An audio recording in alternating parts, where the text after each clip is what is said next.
gracias. Es un honor estar aquí. Venía hacia acá en la mañana y de repente alguien me escribió por LinkedIn, alguien que supongo que está por aquí, y me dice, ¿no estás nervioso? No, ¿por qué? Suelo dar conferencias muy seguido. Y me dice, ¿no te pone nervioso que vayas a vivir finalmente lo que vivimos nosotras todos los días, que es trabajar entre puros hombres? Y fue de la madre, ¿no? Sí estoy nervioso. Y sí estoy, y eso espero que me ayude a comunicar lo que quiero platicarles el día de hoy. Es la primera vez en mucho tiempo que me pongo nervioso a dar una conferencia, y eso supongo que es una buena idea. A ver, estamos en tiempos oscuros, ¿no?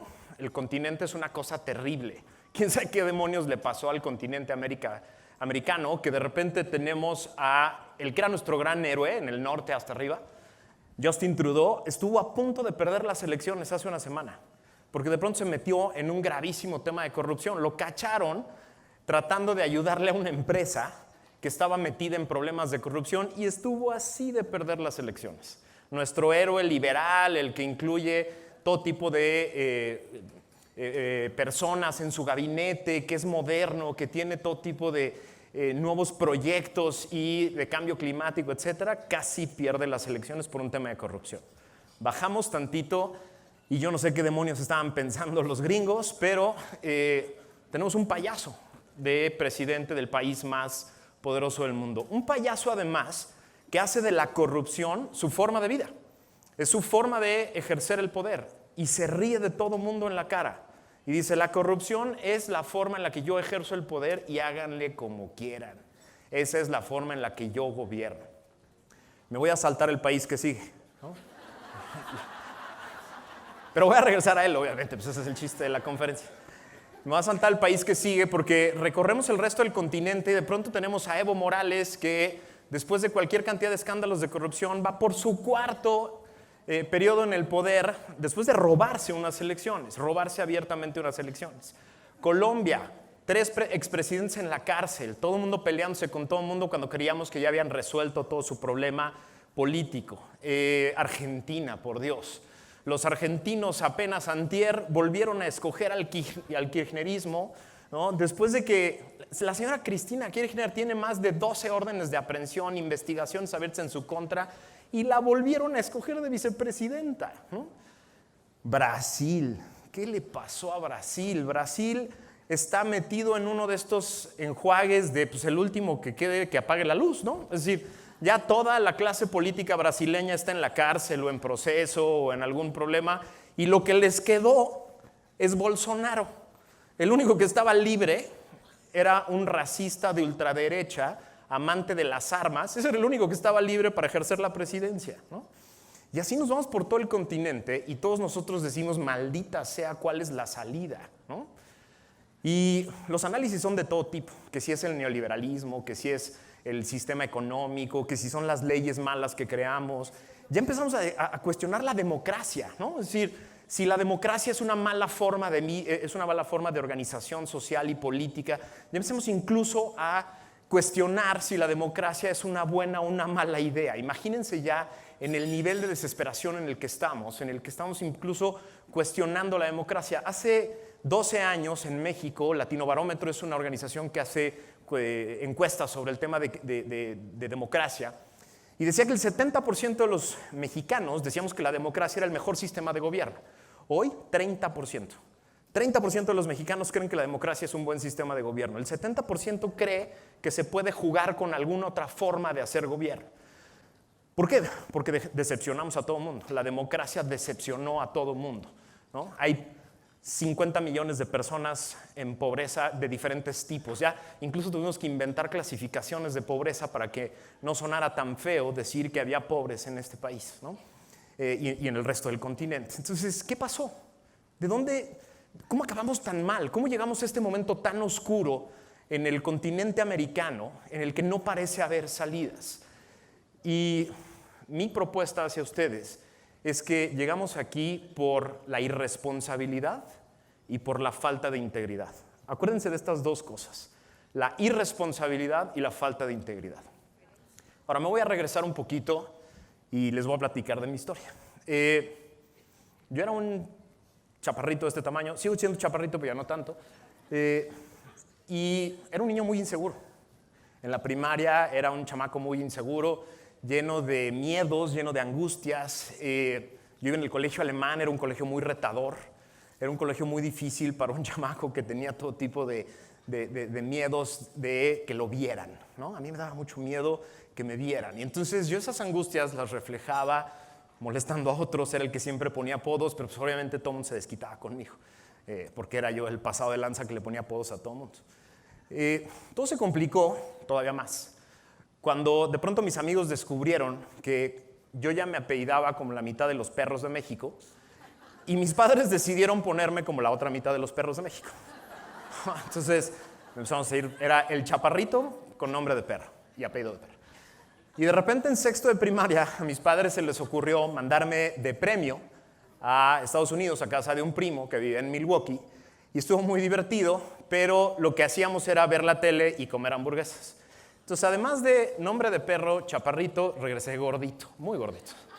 Y entonces, imagínense, llegué a primero de secundaria, esa época terrible para los hombres, que es cuando estamos más feos, más inseguros y demás. Yo llegué chaparrito, gordito y con nombre de perro y pues, con ganas de gustarle a la gente, ¿no? Esa fue básicamente mi infancia, ¿no? No estoy diciendo, no sufrí nada, es decir, no estoy aquí, esto no es una historia de tragedia, no pasó nada, fue una infancia muy feliz en general, pero yo era ese chamaco inseguro que tenía ganas de ser alguien, tenía ganas de destacar de alguna manera. De pronto descubrí la natación y la natación me quitó lo gordito. Y entonces empecé a descubrir que había cosas que podían ir escondiendo a ese niño gordito, chaparrito, ¿no? Que poco a poco iba encontrando formas de generar una armadura en torno a esa idea de quién soy, ¿no? La natación además hizo que me creciera un poco la espalda y entonces la última madriza que me tuve que dar fue por ahí de primero de secundaria y esto estuvo muy divertido porque de milagro le puse un muy buen golpe a este cuate. Y entonces me pude hacer güey durante 5 años de que yo era bueno para los golpes y que además estaba muy fuerte. Entonces yo escondidito, siempre se armaban los golpes y yo nada más me escondía. No, cuidado, Max está fuerte. Entonces con eso me logré esconder durante muchos años. Llegó a la universidad y encontré que era muy bueno para la carrera que escogí. Resultó que en el ITAM yo era muy bueno para estudiar Derecho y empezaron a reconocerme varios maestros en mi capacidad para tener buenas calificaciones, para destacar. De pronto fui de los primeros en conseguir una buena chamba y empecé a construir, digamos, poco a poco esa armadura que iba escondiendo al chamaco, al chamaco gordito, chaparrito, lleno de inseguridades. Fue muy curioso además porque no lo van a creer, pero mi pelo era una cosa que me importaba mucho, ¿no? El día que apareció en el mercado Xiomara, yo ahorré muchas horas para llegar a la escuela, ¿no? Porque antes, los que son de mi edad se acordarán, antes los geles eran cosas que te embarrabas y echaban a perder nada más todo. Cuando apareció Xiomara, que era como pegamento industrial, le hacías así y el pelo hacía lo que tú querías, ¿no? Sí tuve alguna vez. Y era como muy emblemático lo que me importaba salir bien peinado. Bueno, regresamos a la universidad, empecé a destacar, empecé a tener buenos puestos y de pronto entré al servicio público. Entré al servicio público y encontré que me era muy fácil destacar en el servicio público, que me era muy fácil ir escalando puestos poco a poco. Me fui a estudiar la maestría y otra vez encontré que la maestría podía ser otra pieza en la armadura que me escondía detrás de muchas cosas. Me encantaba ponerme retos, ¿no? Entonces escogí la universidad más difícil que pudiera haber para ir a Europa a estudiar una maestría. Además escogí una maestría no de mi carrera para que todavía costara más trabajo, ¿no? Y entonces llegué a estudiar la maestría, regresé y poco a poco los títulos, los cargos públicos empezaban a esconder detrás a ese chamaco que estaba lleno de inseguridades. Y dije, órale, a toda madre. Ya encontré cómo hacer que ese niño no se vea. Voy a empezar a hacer cosas, muchas cosas, y voy a empezar a generar una imagen de alguien que no soy. La gente me lo cree, todo el mundo me lo cree perfecto. Y empezó a pasar esto, ¿no? Esta cosa es el Golden Circle de un cuate que se llama Simon Sinek. Si no han leído el libro, léanlo. Es un libro que se llama Start with Why. Y lo que dice Sinek es, el círculo implica el para qué o por qué hacemos las cosas, los cómo y los qués, ¿no? Y el para qué es o por qué es el centro, ¿no? De por qué nos mueve algo, hacia dónde nos mueve algo. Y yo encontré que mi para qué era ser un líder. Yo podía ser un líder, yo debía ser un líder. Pero no por otra cosa, sino porque eso me ayudaba a esconder a ese chamaco que estaba detrás lleno de miedo, ¿no? Y lleno de inseguridades. Yo encontré en el servicio público una forma de convertirme en alguien lleno de títulos que implicaba poder hacer muchas cosas por mi país, pero al mismo tiempo esconder realmente quién era. Y empezaron a llegar los éxitos. De pronto encontré que uno de los temas que me convertía además en un valiente era el combate a la corrupción, ¿no? Empezaron los cargos y poco a poco me convertí en el encargado de investigar a servidores públicos, sancionar a servidores públicos. Era tal mi nivel de arrogancia que llevaba hasta la cuenta de a cuántos servidores públicos me había chingado ya, ¿no? Llegué como a 600, ¿no? 600 servidores públicos que habían pasado por una investigación mía, que habían acabado en el bote, aunque sea un ratito, etc. Y me encantó ese título que me daba la gente. Me encantaba el título de ser el policía, el encargado del combate a la corrupción. Bueno, fue tan buena la idea de convertirme en eso que hasta me gustó que me dijeran el Doberman de la función pública, ¿no? Entonces ahora el que me dijeran perro era una buena idea, ¿no?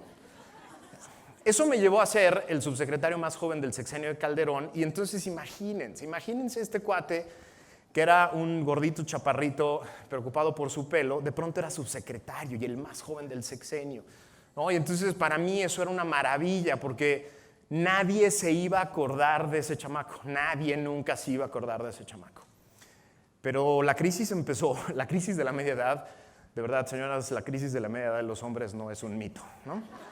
No lo es, sí es una cosa brutal.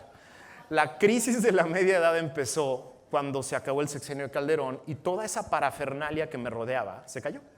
En el momento en que yo ya no era el subsecretario y que no tenía 600 personas a mi cargo y que no había grandes investigaciones y que no había grandes temas, toda esa parafernalia que me servía para sostenerme y para hacer que nadie viera al chamaco ese que estaba ahí escondido detrás, de repente se había caído. Pero rápido la rehice rápido porque encontré formas desde la sociedad civil de seguir haciendo muchas cosas, ¿no? La idea era ser líder, tener muchos resultados, muchas medallas, muchas posiciones y hacer muchas cosas, ¿no? Y encontré rápido una manera de seguir haciendo cosas. No les digo que esta etapa de mi vida fue inútil, pero fue muy complicada. ¿Por qué? Pasan tres cosas cuando escoges esta forma de vida. Ser líder por ser líder es una chinga, porque es un tema del ego, ¿no? Es decir, lo único que estás tratando de mantener todo el tiempo es una imagen. Y eso acabó con mi sistema digestivo, entre otras cosas. Y el pelo también, las canas, etc.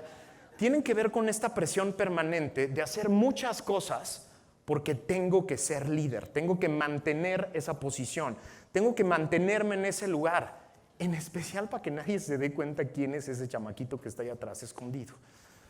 No les digo que lo que hice es inútil, porque fueron 3 años saliendo del servicio público muy interesantes.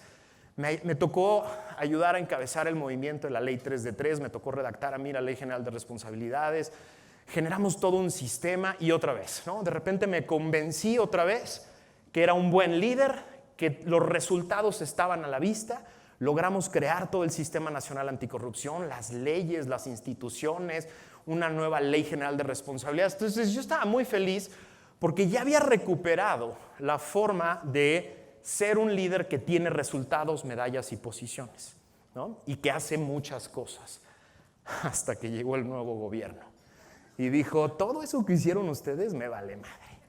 El Sistema Nacional Anticorrupción ni lo conozco, ni me importa, ni lo voy a aplicar, no sé ni qué es. El presidente de la República no ha hablado una sola vez del Sistema Nacional Anticorrupción, ni una. Y el día que vaya a hablar de él, se los aseguro, va a ser para echarlo para abajo. va a ser para tratar de desacreditarlo y para decir que nosotros los fifís fuimos los que construimos ese sistema y que no sirve para nada. Pero lo peor, para mí fue un momento muy complicado porque pues, todo lo que había hecho no servía de nada, ¿no? No cambió nada, no generó ningún cambio real en el país. Y entonces el cuestionamiento como líder se convirtió en un cuestionamiento muy profundo. Hasta que me encontré una persona que con su forma muy sinaloense de decir las cosas me dijo, ya deja de hacerte pendejo. Tú haces lo que haces para esconder a ese niño miedoso que está ahí atrás. Y me dejó una tarea, y la tarea es esta, dar esta plática. O sea, la tarea que tenía es, tienes que dar esta plática y tienes que decirle a la gente que esta no es la forma de ser un líder. Por aquí no va. Estoy haciendo la tarea con ustedes.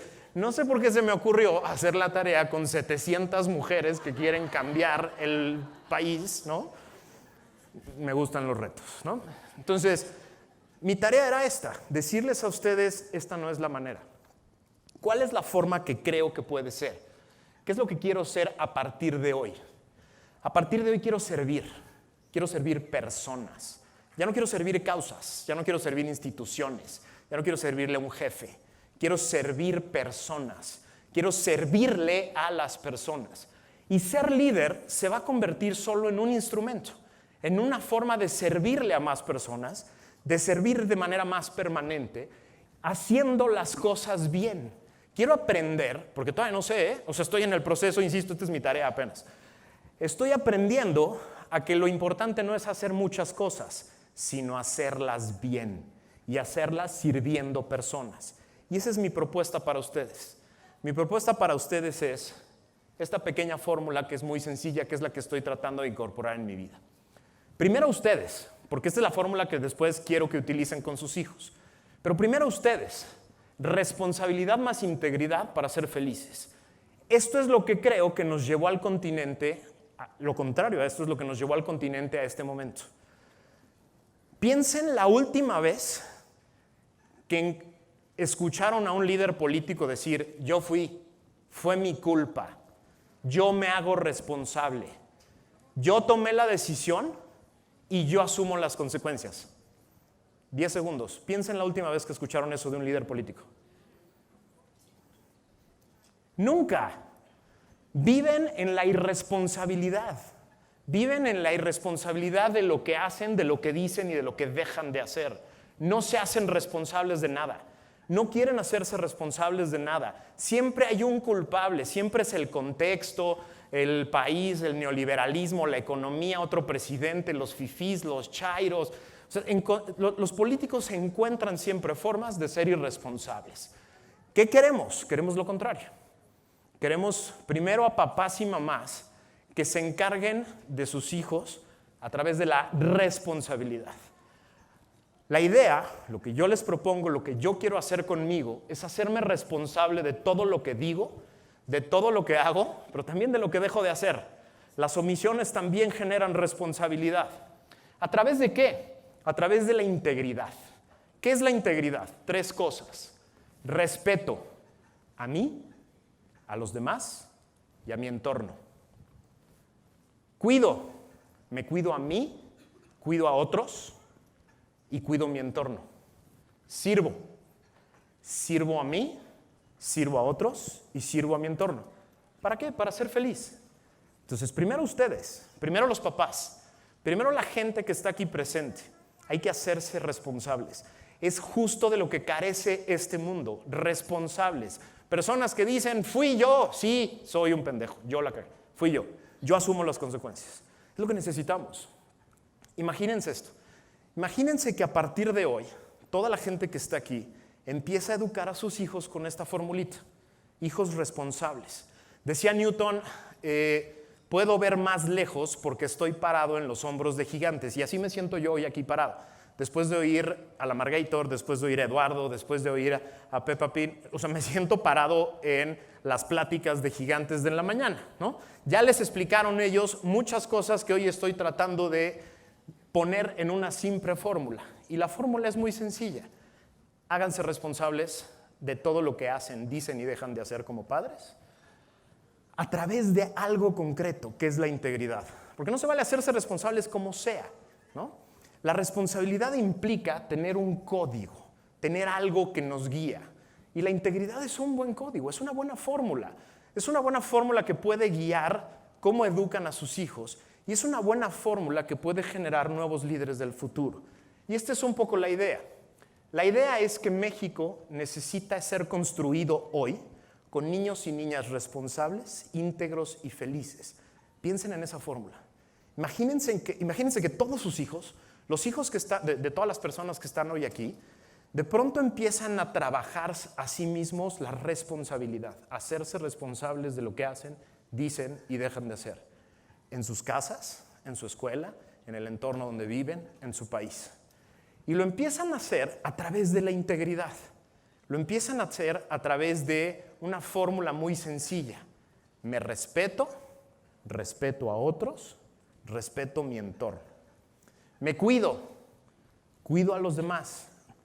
Cuido a los demás es una fórmula muy interesante. Platicábamos ahorita en la comida. ¿Por qué el PG tiene tanto éxito? Porque se nos olvidaron las personas de este país. Se nos olvidaron 50 millones de mexicanos o más. Se nos olvidaron. Tenemos que asumir la responsabilidad nosotros. Se nos olvidaron 50 millones de personas que viven sin dinero, que viven sin casa, que viven sin oportunidades, en lugares terribles de violencia. No estoy diciendo que él esté en lo correcto. Encuentra los problemas. Es malísimo para hacer el análisis del problema y peor para hacer el planteamiento de las soluciones. Pero encontró un punto muy importante. Nos hicimos locos con lo que estaba pasando en el país. Se nos olvidó y tenemos que hacernos responsables de eso. La gran tentación que hay hoy en este momento en México es que creamos que lo que nos va a resolver el problema es encontrar a un buen presidente, a un buen líder, buenos diputados, buenos senadores, buenos jueces. La solución está en cada uno de nosotros. Cada uno de nosotros tenemos que hacernos responsables de volver a ver a la cara a la gente, de volver a cuidar a los nuestros. Es importantísimo volver a cuidar a la gente que depende de nosotros. Si estamos hoy aquí, es porque tenemos muchas cosas que no tienen muchas personas que están allá afuera. Eso no es, a mí no me gusta la palabra privilegio, porque privilegio viene del latín privus legis, que es sin ley. Yo no creo que eso sea un privilegio. Yo lo que creo es que eso es una oportunidad. Por azares del destino nacimos en una familia que nos puso hoy aquí. Lo que sí genera es responsabilidad. Sí tenemos que cuidar a la gente que está allá afuera. Sí nos tenemos que encargar de ellos. Sí nos tenemos que hacer responsables de ellos. Y eso es justo lo que hay que decirle a nuestros hijos. Respetarse a sí mismos, respetar a los demás, respetar su entorno, pero también cuidar a otros, cuidar a los de enfrente, cuidar al que no puede cuidarse por sí mismo. Hay que enseñarle eso a nuestros hijos, a cuidar a los que no pueden cuidarse, a cuidar a los que no tienen los mecanismos para hacerlo, a cuidar a los que nacieron en una familia diferente a la nuestra, a cuidar el entorno. Es nuestro lugar común. A mí me da mucha risa cuando soy muy activo en Twitter, entonces si quieren seguirme, doy mucha lata ahí. A mí me da mucha risa cuando la gente me dice, ¡ay, bien ardido! Lo que pasa es que estás ardido porque perdiste el poder. Me da mucha risa porque digo, ¿ese cuate dónde cree que vive?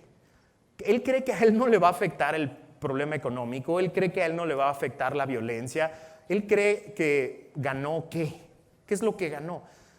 Y lo que se nos olvida es cuidar nuestro entorno. Es nuestro lugar común, todos vivimos aquí. Y finalmente el servicio, servir. Hay que servirse primero a uno mismo, si no, no puede servirle a nadie. Hay que servirle a los demás y hay que servirle al entorno.